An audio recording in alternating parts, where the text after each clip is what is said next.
بسم الله الرحمن الرحیم ملګرو، زه یم جمیل محمد د کیم ورلډ سره یو ځل بیا. امید دی تاسو به روغ جوړ یې. نن سبا تاسو ته پته ده چې موسم هم لږ شانته یخ دی او د هر چا چرګ خوړو ته خامخا زړه کېږي وي چې چرګ وخورو، خو که تاسو مارکیټ ته لاړ شئ نو تپوس وکئ د قیمته، نو یقینا چې وار به هم خطا کېږي او خفګان به هم کېږي چې یاره چکن نن دومره ګران دی. 400 روپۍ کیلو په دې وخت کې چې کوم د فارمي چرګ دی د هغې قیمت دی. د پېښور په مارکیټ کې عوام خو مشکل کې دي، خو دلته چې کوم د چکن سره کم وابسته خلک دي د دې روزګار سره، هغه هم پریشان دي. ولې چې مارکیټ په دې وخت کې بالکل کمزوری دی، روان دی. یو دکاندار موږ سره موجود دی د چکن خرڅولو والا، او دلته بیوپاري دی په پېښور کې د چرګانو په چوک کې. د هغه نه هم پوښتنه کوو چې ولې ګران دي دا چرګان، وجه څه ده. دا راته ووایه ورورجانه چې وجه څه ده چې چرګن دومره نن ګران دی او تاسو ته څه مشکلات دي؟ دا وروره ټول مال روان دی افغانستان ته. د افغانستان د وجې دلته هم چرګان ګران دي او بل هلته چرګان شاټ کېږي د افغانستان د وجې. هلته مال ګران خرڅېږي او دلته چې موږ کوم راوړو هغه ارزانه وي. نو د افغانستان د وجې دا ټول چرګان ګران شوي دي او موږ ته دا مشکل دی چې ټول مزدوران دي، موږ سره دا هم بېروزګاره کېږو او موږ هم بېروزګاره کېږو.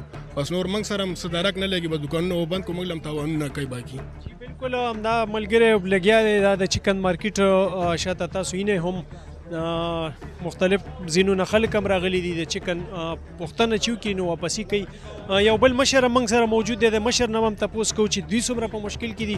دوی به په خپل هم زړه غواړي چې کور ته چرګ یوسو، خو د ګرانۍ د وجې به یې نه شي وړی. نو د دوی نه به هم تپوس وکړو چې دوی څومره مشکل کې دي. دا راته ووایه چې د چرګ د ګرانۍ د وجې خلک څومره مشکل کې دي او تاسو څومره مشکل کې دواړه؟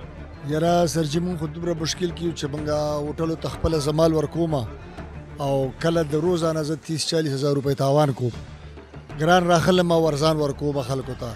او دلته چې دی څومره زمونږ خپل وډ چې راځي واړه کم دي، غټ ډېر زیات راځي که نه، او ټول مال افغانستان ته روان دی. څه په تره منګل باندې ځي او څه په بارډر باندې ځي.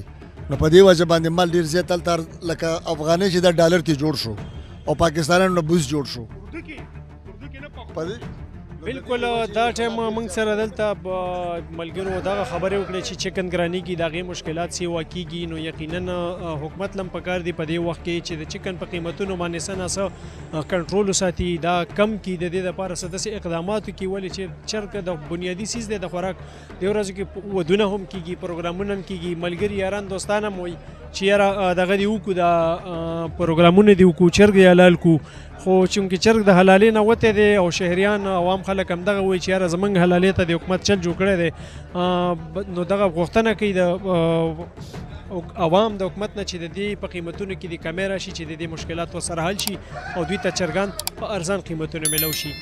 ستاسو ډېره مهرباني، د راروان پروګرام پورې موږ سره اوسئ. مننه.